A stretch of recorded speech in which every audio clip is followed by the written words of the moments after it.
السلام علیکم ناظرین، آج ہم ایک اور حدیث آپ کے ساتھ شیئر کریں گے۔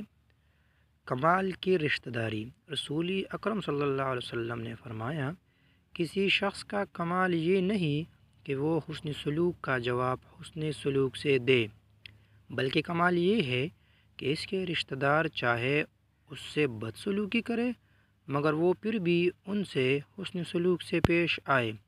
یہ بخاری شریف کا حدیث ہے۔ حضرت ابو ذر رضی اللہ عنہ فرماتے ہیں کہ مجھے میرے حبیب علیہ السلام نے وصیت کی کہ تم رشتہ داروں کے حقوق پوری طرح ادا کرو، خواہ وہ تم سے بدسلوکی سے پیش آئے۔ یہ بھی بخاری شریف کا حدیث ہے۔